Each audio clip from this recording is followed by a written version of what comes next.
All righty, boys and girls, welcome back to another episode of the Red, White, Claret, and Blue Show with your illustrious American hosts. I am Alex Baquero, and this is Charlie the Unicorn Condit, your American villain voices, as always, serving up the lukewarmiest of lukewarm opinions. Please, we're getting new viewers, new subscribers every single day. Go check out, listen, subscribe, rate, review, all the places, because we need all the support that we can get so that we can even make a modicum of income off of this humble pod of ours.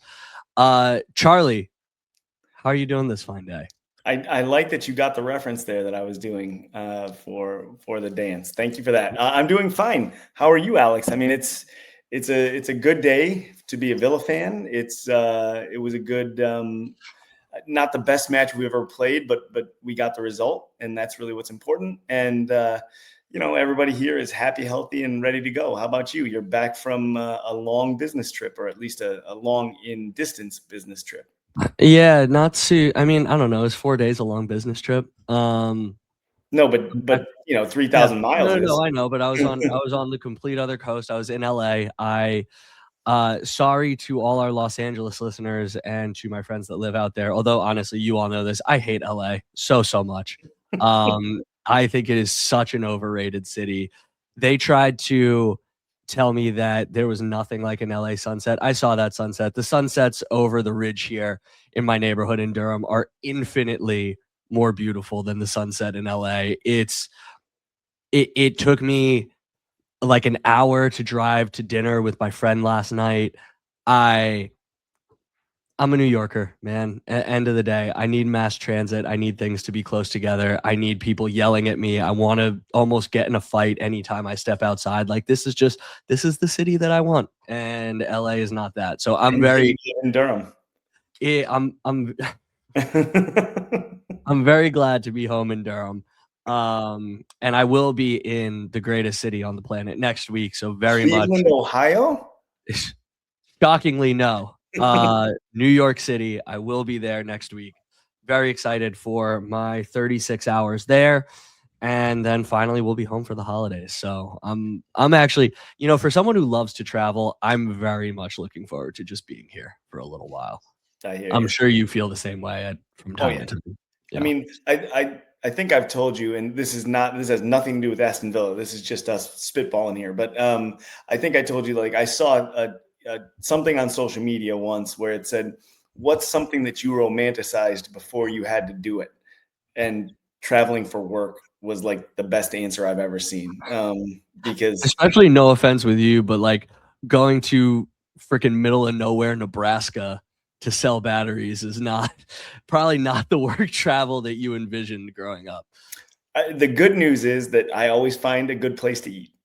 You do. You always get a good steak. I always get a good picture of a good steak. I always find a good place to eat. That's that. If nothing else, I will find a good place to eat anywhere. Or when you go to Mexico, a good place for goat. To be fair, I've got that as well. Yes, I do have that. You got the goat hookup. Yep. Mm-hmm. Yeah. All right, Chris. Well, you know what goes well with goat? Some nice, as the Brits say, Basel. And we are going to talk about the game versus Basel earlier today. You can tell I'm tired because my transitions are not quite as on point, but I think I actually did pretty well with that one. Better than I could do. Chris, let's get this out of the way at the outset, because we could go minute by minute as we usually do and pick apart all the awful performances across the Villa lineup today. It was a heavily rotated side, and there were a lot of very, very bad performances throughout the lineup.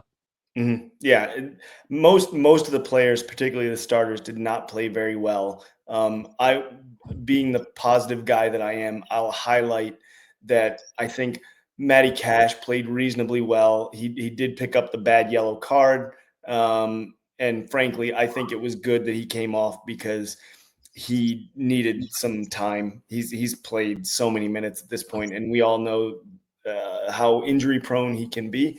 So I'm okay with him getting a little bit of a rest. Bogard, who's a player that you and I have both been very high on this season, played very poorly at the defensive mid spot in the first half. He looks like Bogard of last year, I would say. Yeah. Buendia like our hero of the weekend looked like he'd never played soccer before at some points in that game. Gasson had the goal early on, which there are some positives to take from that. But I thought outside of that, he was largely non-existent or not great. Malen to me is still a much better as a second striker or playing behind, filling that space behind the number 9. And I thought Marco Bizot had his second straight stinker. That the goal that he surrendered that stood, and I'm a little bit here, but I just want to get it out of the way. I would put most of that on him again for that one. So, but that quick thoughts, largely the starting 11, not great. The subs mostly played pretty well. And again, we got the thing I really want to focus on is we got the result that we needed on a day where we weren't at our best. Yeah, and the commentator actually made a good point that the last time Villa rotated this many guys was the loss to Go Ahead Eagles in the Europa League as well. So, certainly something to be said for guys not necessarily having a lot of time with each other on the pitch prior to this game, and so things certainly looked a little disjointed. Pau Torres missed through injury. He obviously needed to come off late against Arsenal, so you lose that quarterback along the back line that starts everything. And I would not say that Victor Lindelof coated himself in glory either throughout the day. I thought he was quite often pulled out of position by some of Basel's movement. And yeah, it had that feeling of a heavily rotated European night away from home where, to your point, I'm usually the guy that harps on performances, right? That wants to see a good performance. I'm actually willing to say this is one where you get the victory, you get out of there, you get ready for West Ham on the weekend, and you just kind of call it a day. So, let's get into some of the good points and bad points out of this. Not our good points, bad points segments, but actually like the match analysis. And so let's talk about the first half first, because the first half on its own was a tale of two halves. Villa start out on top very much for the first 20 minutes, very dominant, really seemed to be pinning Basel back, 75% possession. Basel couldn't really get out. It wasn't even that the Swiss wanted to necessarily retreat within themselves, but like Villa actually took the impetus, took the initiative to really kind of peg them back, take advantage. And obviously you got that early goal through Gasson. So but before we move off of this, I do want to give him credit that was an instinctual finish. The turn, the placement was all very good. And so if nothing else, I want to make sure that he gets credit for, at least in this moment, a well-taken goal. And showed, some of the reason why we bought him over the summer. I agree. And I think we've talked about him before now on several occasions. I think he's one that's going to be slow to grow into the side, and he's taking incremental steps. The difference being where we saw the incremental steps with the players that are in the regular starting 11, or at least the bulk of the players in that starting 11. He gets such little time that as a younger-ish player trying to grow into the side, I think it's a little bit difficult, and I can understand why he's not maybe catching on quite the way you would hope. But it is good to see him find the back of the net. And like I said earlier, I thought outside of that goal, he didn't play all that well. But I hope this will sort of generate some confidence and help him along in his journey here with the club. Yeah, agreed. I will say I was glad to see that Emery gave him 80, 85 minutes. I think he was certainly not one of the first guys to come off. Between that, the goal, I think he needs a little bit of confidence, feeling like he can kind of find his place. And so not only does he get the confidence of not being the first guy hauled off at 55 minutes, but most of the players that were on at that point were our usual starters: Ollie Watkins, Morgan Rogers, Kamara, etc. So at least he gets a little bit of time to build some rapport with them and get some understanding of where he needs to be effective with them as well. So I think that was a good coaching man management maneuver by Unai Emery, and I want to make sure that that's not lost in this as well. But what was lost, Chris, was Villa's hold on the game. And so over the back half of the first half, you know, I said earlier this week, God, that I thought that Basel was going to come out and play, that it wasn't going to be kind of the European, just come in, sit, whatever. And I think we were proved right over the back half. They really wanted to play. Xherdan Shaqiri was incredible. Dude can absolutely still ball, showed his quality, and created a ton of opportunities. But for an unclipped toenail, Villa are probably 2-1 going into the break. That's a goal for me. I still can't figure out what exactly was offside. I didn't see the semi-auto VAR replay on it. I still haven't seen that, but that's a goal. I thought it was a good goal, and I thought Villa got carved open pretty easily in that space of time. Shaqiri played incredibly well, I think. And one of the commentators said during the game that he's showing that maybe he still has something to give in the World Cup, in summer 26. So he looked very good.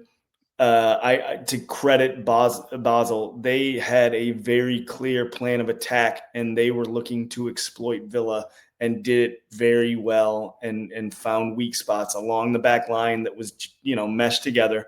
Not using an excuse though, because in my view, there's no reason that back line shouldn't be good enough to beat any club in Switzerland, let alone at least half the Premier League.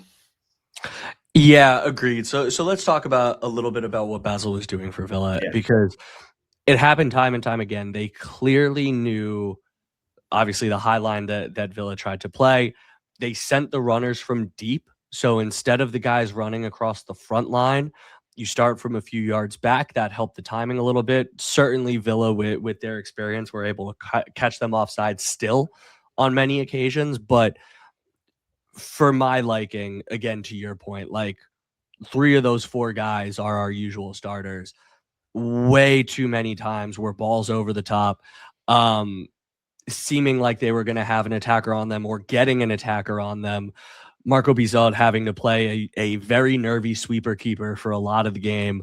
And Victor Lindelof, honestly, a Swedish international center back, obviously played at Manchester United for a long time, was highly rated in his youth.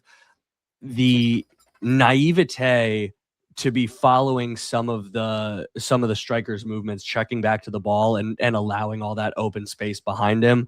I was shocked at how often he was kind of dragged out of position throughout the game. Good on Basel to accomplish that. I agree. One of the things that I thought about when the lineups came out with no Emi Martinez is, so far, as well as Bizot played in his first game with Villa, where he really played very well, frankly, he's not looked great his last couple of starts. And particularly when he has to play either a sweeper keeper role like you talked about today, or play the ball out of the back, he doesn't look that comfortable. And I think a lot of that comes from, in today's case, 2 things: lack of minutes, which is understandable. He's the number 2 goalkeeper, but also lack of Pau Torres. So there's no real safety valve there for him to release to when he's trying to move the ball out of the back. Because even when Basel were putting the pressure on, you saw Villa still trying to build from the back, like they usually do. And I think it got us in some trouble in spots at the end of the first half. Yeah, I definitely agree. I was also thinking about his lack of minutes, and I think about this fact that when Emi Martinez is healthy, Emi Martinez plays. And that is Unai Emery's MO. Doesn't really matter the competition.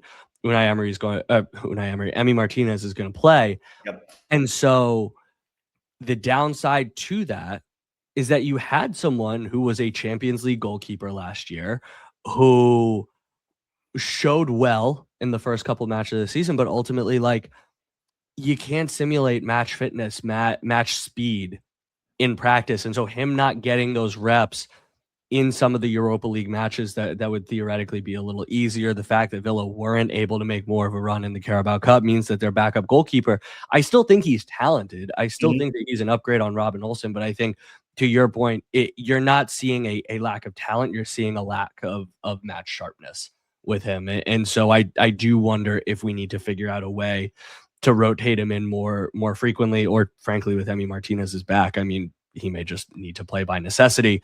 What worried me more about his performance, I think, because you're right, Pau Torres makes everything playing out of the back infinitely better.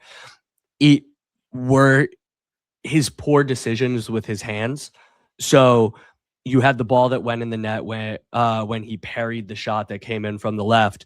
That can't go into the middle of the field.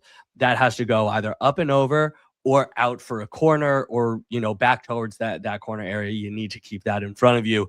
There was either a cross or a corner late in the match. The commentator called it out. Should have been an easy catch for him. He let it drop and fumbled it. So I think there was a lot of lack of confidence in his hands throughout that game, and that almost worried me more than his inability to play out of the back. That being said, ultimately we got through it. Better competition, maybe not so much, but can't complain that much when we got through the match today. 2 winners. I think the goal was all, like I said earlier, the goal was mostly on him. Not that it couldn't have gone in anyway, but his hesitation to go get the ball. Like, if that were Emi Martinez back there, or in my opinion, if that were Marco Bizot back there with more minutes, you see a much more confident keeper go and get that ball and probably collide with the striker after getting it, but still go and get it and claim it. And that's keeper's ball all day. And he was hesitant to come out and get it. And he kind of slowed up and stopped. If you're watching on the video, like I kind of faked my body like he did. You could almost see him slow down. He flinched. Yeah. And it just left a gaping net behind him. So it was a really easy goal to pick out. So I agree. The difficult thing, though, is Emi Martinez likes to play too. Emi Martinez is a keeper who wants every start. And that's a good thing. That's what you want. You want that confidence from your number one. And when he plays more, usually he plays better, right? The more he plays, the better he plays. So I can understand the conundrum that Emery finds himself in there, but I do think you've got to find a way to get Bizot a few more starts here and there. It's difficult with being out of the Carabao Cup. Would be the easiest place to put him and just say, hey, you're our cup keeper for that one. That's Marco Bizot all the way through to the final, but right now that's not where we are. Yeah. Well, we'll see what happens with that. Let's move on to the second half. For me, going into the break 1-1, I was admittedly a bit nervous, especially with Basel in the ascendancy. Not that I thought that Villa weren't the better team or shouldn't be able to win this game, but it didn't feel like the wins were going that way. Yeah. They talked repeatedly throughout the match about how good Basel is at home, especially in Europe. That being said, Villa's depth, crucial for this, to be able to bring on players of the quality of Yuri Tielemans, of Boubacar Kamara, of Morgan Rogers, of Ollie Watkins. Forget what we paid for them. Think about like what those players are worth as the skill level that we're kind of bringing onto the pitch. That ultimately is really what makes the difference here, and what lets Aston Villa get the winner and ultimately see this game out. Well, I mean, like if you think about, forget about what we paid, right? That you're right. That doesn't matter as much. But if you look at, you take Matty Kashoff, who's a international starter for Poland, right? Coming on for him was Yuri Tielemans, who was the captain for Belgium, in international, right? Boubacar Kamara starts regularly for France. Ollie Watkins at one point started for England, right? Morgan Rogers is probably going to start for England in the World Cup over Jude Bellingham, so like at some point the talent overwhelms, and that's, I think, what happened here. And that's a good thing. That is such a different position than Aston Villa have been used to being in for at least 20 years, where you can bring on all this quality of depth. And credit Unai Emery for making the changes early, because Tielemans came on at the half, and it paid almost immediate dividends with the goal. Yep. And I just want to point out, assist by Emi Buendia, who did not have the best game. He is up to 8 goal contributions on the season. He didn't have the best game, but that was a heck of an assist. There are 2 things that I want to call out for that goal. Emi Buendia's hold up of the ball to draw Great 3 strength. defenders, right? And then Yuri Tielemans makes his run from way deep and starts running in. Buendia picks him up and holds the ball up until it's the perfect time to square it to a running Tielemans, who can I think the commentator said he caressed it into the corner of the net, which is a good way to put it, because he absolutely placed that ball exactly where it needed to go. He didn't go for power. He went for perfect placement and nailed it. Yeah, didn't give the keeper a chance. And, I can't really say there's a ton to talk about for the rest of the half. Ollie Watkins came on, misplaced some passes. Morgan Rogers did a few dribbles. John McGinn came on to kind of see it off. John McGinn didn't have his best day, by the way, though. No, it would. I mean, he was As only a on sub, for, though, 6-8 minutes. Yeah. Picked up a card in that time. Honestly, everybody got card. That's actually one thing that I thought throughout. The ref in the first half let Basel get absolutely mauled on a couple plays. Overcorrection.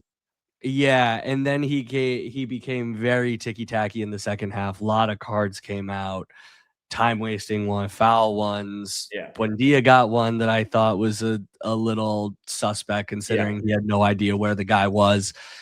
All I think that the second half was emblematic of. I don't think that there's a ton to analyze on it, to be completely honest with you.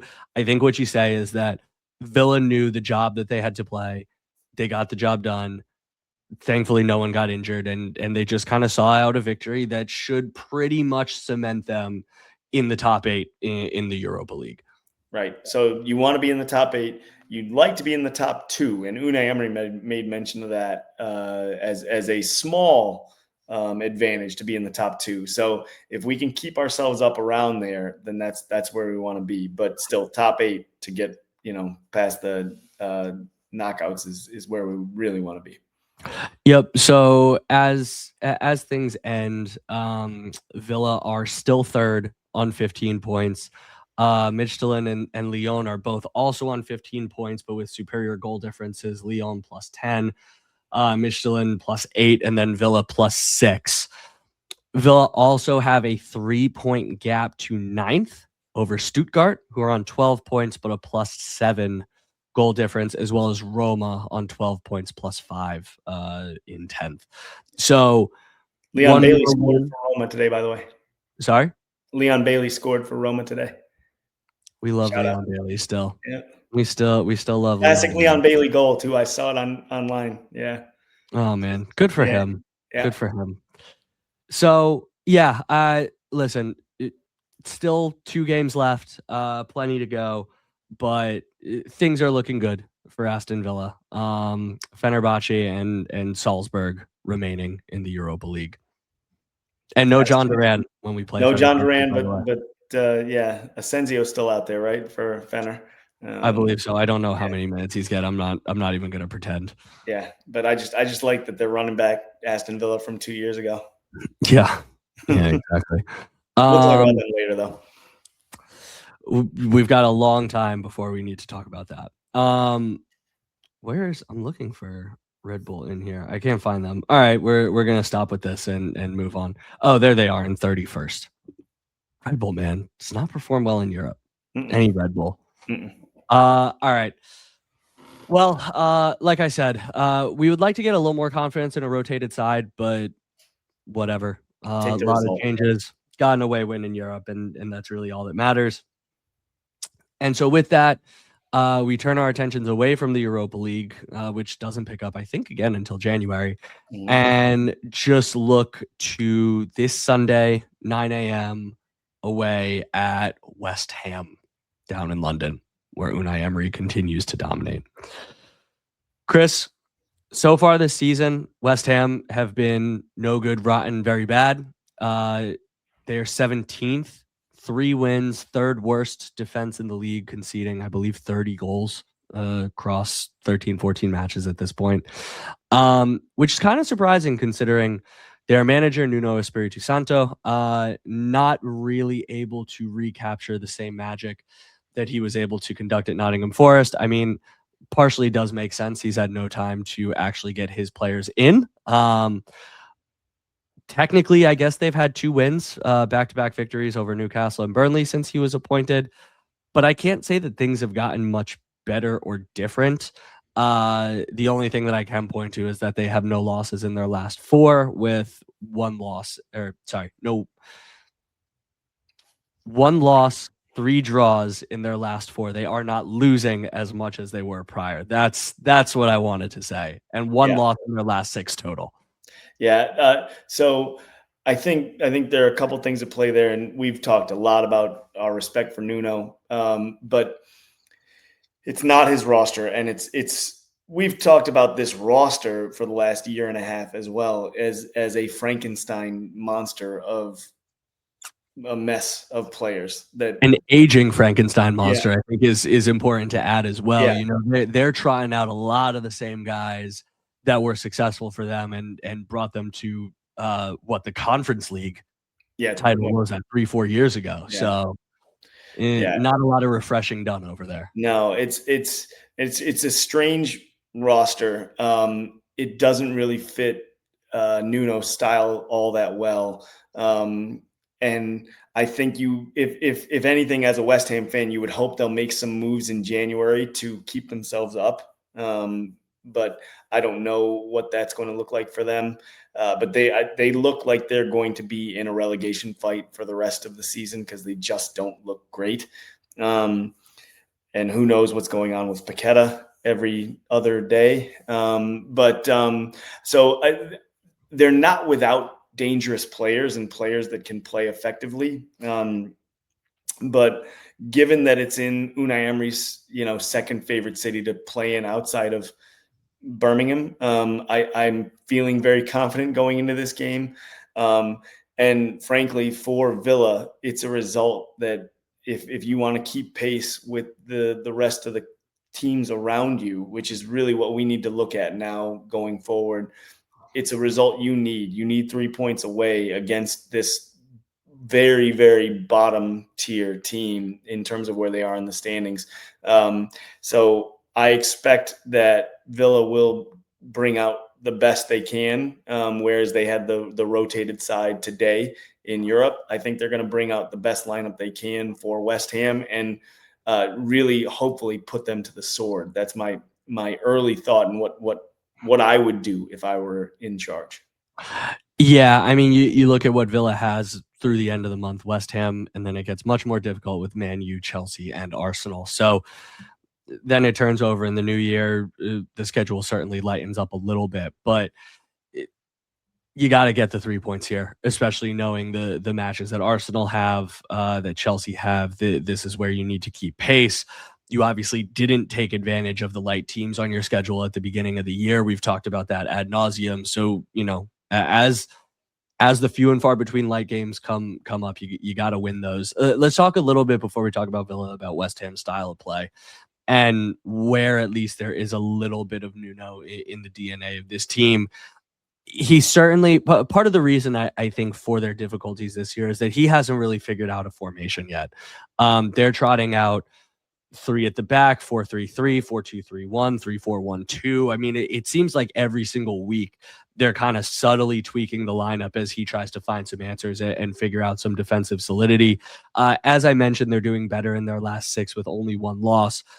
But, the most recent 4 matches, 3 draws, 1 loss, they're still getting crushed in XG. 0.2, 0.3, 0.6 is what they're creating while they're giving up, well over 1 and 2 in those matches. So you would say that they've largely been lucky, I think, and still been under a lot of pressure.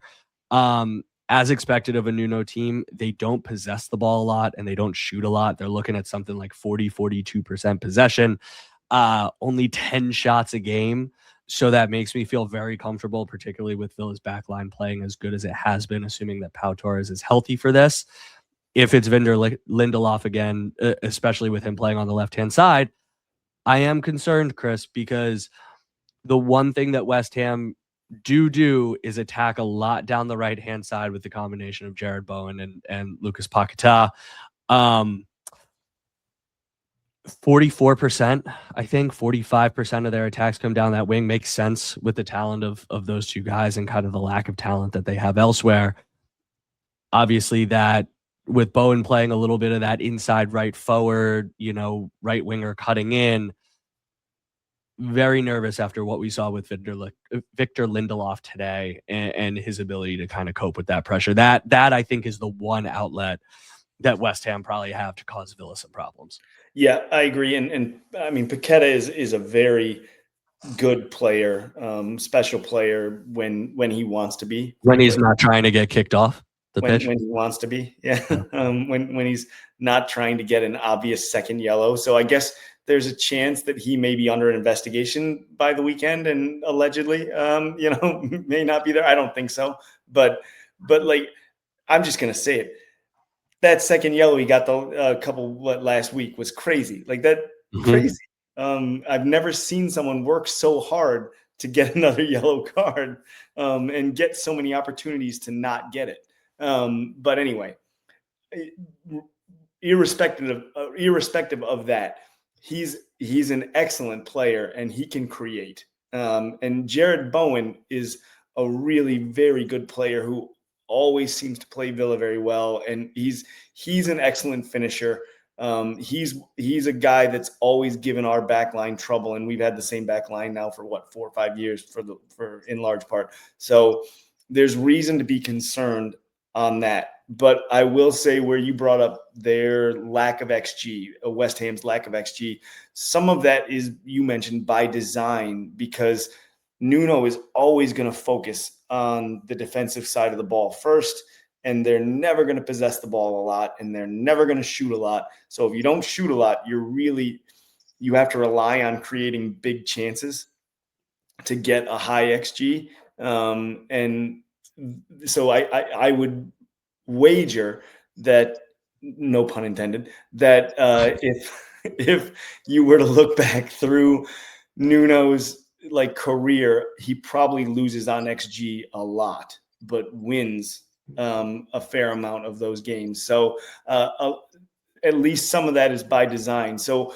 what do I expect, and what do I think West Ham are going to do? I think that they will likely let Villa bring the ball to them. So it's going to be an interesting challenge as to how Villa draw them out, because I don't think you're going to have the level of success that you did against Arsenal in terms of drawing them to the ball, because West Ham will be happy to sit and take a point, whereas Arsenal were not, right? They did ultimately want 3 points out of that game against Aston Villa.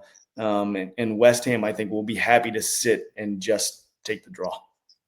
Yeah, I think 0-0 is a great result for West Ham. Like they need points at this point. They need to stack them up. And so I do think that, you've seen at least some level of increased defensive solidity over their past 6. And that is because they realize, what, we need to get points however we can get them at this point. If you draw every game, you'll stay up, Yeah, right? Exactly. And so, two other things that I want to mention before we get to Villa. Set piece threat. So West Ham score 38% of their goals from set pieces, which is insane. Yeah. Um, Probably typical of a Nuno side, but just, something that we'll need to be aware of. Villa obviously handled that threat very capably against Arsenal, avoided the mistakes around their box. So I'm not super concerned about it, but it is something that I'll have an eye on. The other one, though, in terms of players to watch out for, we mentioned Paquetá, we mentioned Jared Bowen. The other one to keep your eye on is actually Callum Wilson. I can't believe he's still around playing in the Premier League at this point. But I was shocked to see that he is tied with Mr. Danny Dyer with 4 goals and 1 assist as the leading goal contributors on the team. All that being despite Callum Wilson only having 6 starts. Jared Bowen has started all 15 matches, and Callum Wilson scoring those 4 goals on only 15 shots, whereas Bowen has the 4 goals on 40 shots. So very efficient with the limited opportunities that he's getting. Right now, he only needs 1, and he might stand a chance to put it away. That's a great stat. Well done. Excellent Thank research. you. Yeah, I do a little bit of scouting, Chris. All right, Chris. So let's talk about our beloved Aston Villa. How do you think that they're going to approach this game? I mean, like I said, I kind of tipped my hand there. I think that the goal here is going to be to try to draw West Ham out, because West Ham are going to be very comfortable just sitting deep and playing on the counter. So how do you do that? I think you're going to see a similar lineup to what you saw against Arsenal. If Emi Martinez is healthy, he's obviously going to play, right? I think your right back is going to be Matt Cash. From there, again, you're depending on health. It's going to be Ezri Konsa and Pau Torres if healthy. And then I think it'll be Ian Maatsen again to get that super attacking sort of wingback play from him. The question now is in the defensive midfield, if Unai Emery decides to go to that 3 defensive midfielders with Yuri pulled forward. I don't think he will. I think it'll be Tielemans and Kamara. And I think from the front 3, you're going to see some combination of probably Malen, Rogers, and McGinn. And then Ollie Watkins up top. But I'm not 100% sure at this point, and some of that is because nobody played particularly well in their showing today. So I think you could see some changes on the weekend, but I think that's likely the lineup that is going to give you the most success against this West Ham side. That's the lineup that I'd like to see. I also think, with Bowen's pace, Ian Maatsen, again, kind of like I said in the Arsenal recap, seems to play whenever there is a particularly pacey or tricky winger on that right-hand side. And the fact that Luka Dean went full 90 earlier today. Because Malen went all 90 earlier today, I don't know that he's going to start over the weekend. It seems to be if he comes off early, then he'll get minutes as a starter. If he plays the full, then he doesn't. What do I know? But I'm just kind of trying to read the tea leaves there, and maybe it'll be a Rogers, McGinn, Buendia front line. And I think that would be interesting because, as we've said with Emi Buendia, like you pointed out, awful game today, bar the assist. But for a team that's going to sit in the way that we expect West Ham to sit in, someone like Emi Buendia with a little bit more creativity in his movement that pops up in some different pockets of space, that will try some different flicks. To me, that's how you unlock a defense like that, in addition to the width that I'm always crying out for. So I think that he might give us a little something and create an opportunity for us. But like you, I don't expect that Villa is going to be able to draw West Ham out the way they did versus Arsenal. So I think it's really going to be on us. You're going to see a lot of Villa possession. You're going to see them poke and prod, and I think it's going to be very slow going over the first 45 minutes while we try and figure out how to unlock this. I'm going to say that I'll expect a second half goal from Villa, maybe in the first 15 minutes or so, en route to a 1-0 victory. unless Matty Cash, unlocks his bag and gets another Scores a bang. banger from 30 Yeah. yards again. I Yeah. mean, so that is one thing I didn't call out is Cash had some great deliveries today against Basel that frankly just were misplayed or nobody was home to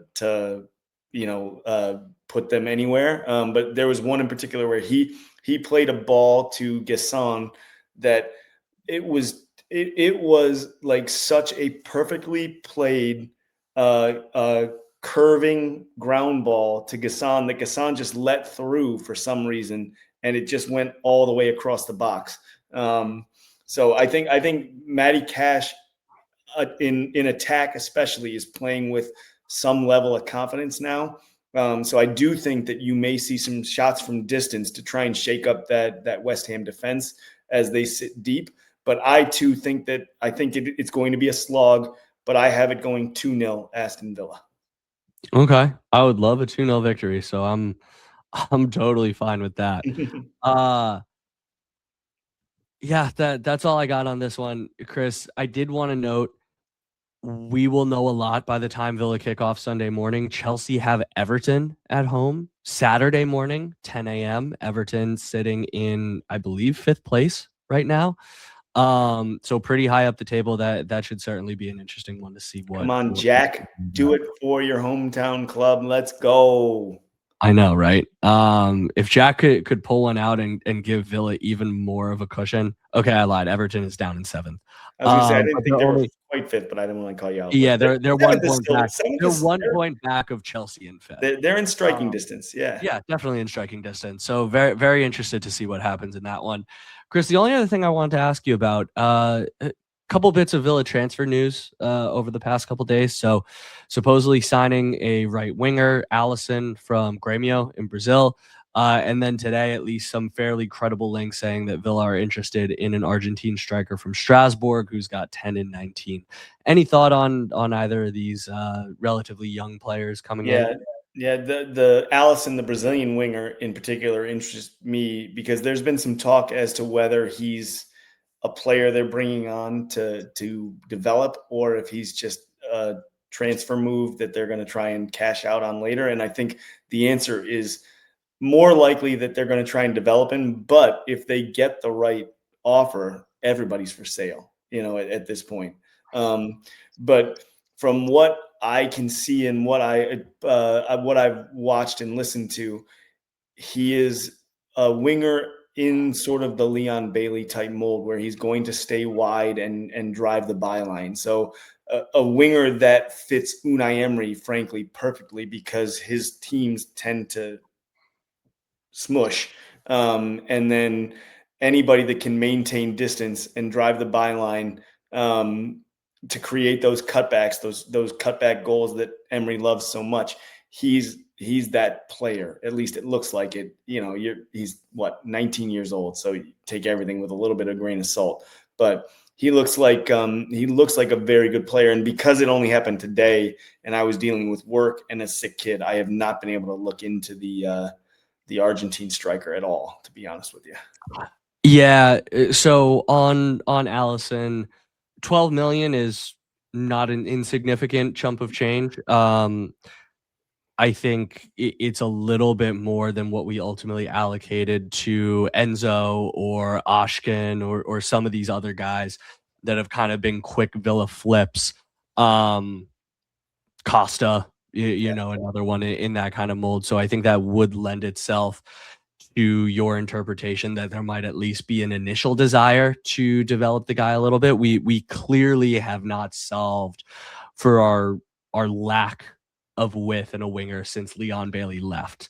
Jadon Sancho has been a half-hearted attempt at fixing that, and we have acknowledged that he's the one person that's willing to put his feet on the touchline, but Villa still look very, very dreadfully narrow. So if you even bring him in just to drag a couple guys wide and just give a little bit of a different look over the second half of the season, cool. I'm good with it.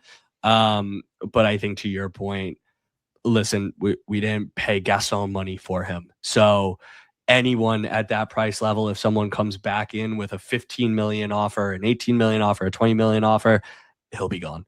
So don't nobody get too attached to him too quick. Strasbourg striker, I haven't had a chance to read too much on either. Being on a plane, all I'll say is that in looking at it, he's got 10 goal involvements roughly in, I think, 19-20 matches. Evan Gasson, who everybody loves to hate on nowadays, had like 20 goal involvements last year in 33 matches. So you're looking at a similar return. I'm not saying that everybody with that is Evan Gasson, but if you don't think he's up for it, I wouldn't necessarily immediately think that this new striker is going to be immediately up for it and Ollie Watkins' replacement either. He could be. We've certainly plucked guys from worse leagues that have turned out to be great, Benteke, John Duran, etc.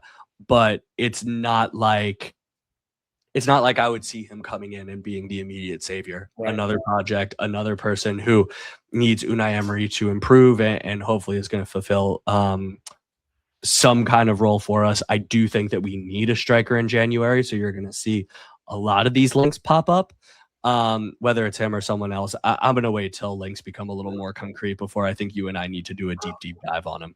Yeah, and it can always be Benteke free. I come on back, big guy. I'm here for you. Oh God, we haven't done a cold water in a while, but I think that's one that that's a January one. We'll hold on to that one.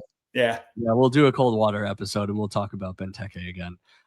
Chris, anything else you want to add before the matches this weekend? No, I'm excited for the win. I'm excited for what's coming in the Premier League, and like what a time to be a Villa fan, because I was actually reminiscing with Big Walt, my father-in-law, and he was not a Villa fan at this point. He only got on board a few years ago because of my obsession with the club.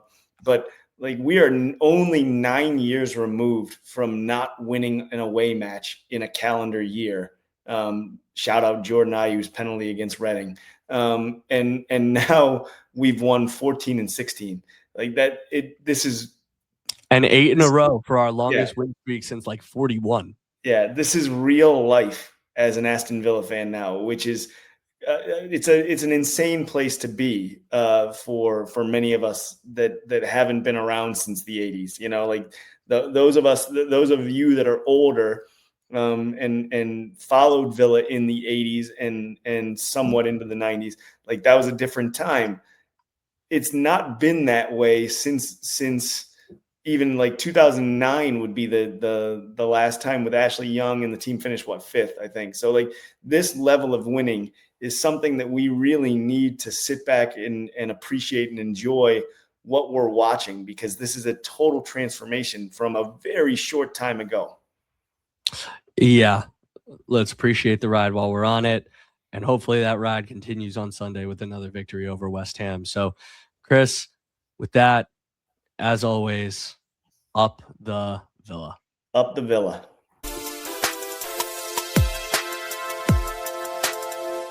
Hi, Mom and Dad.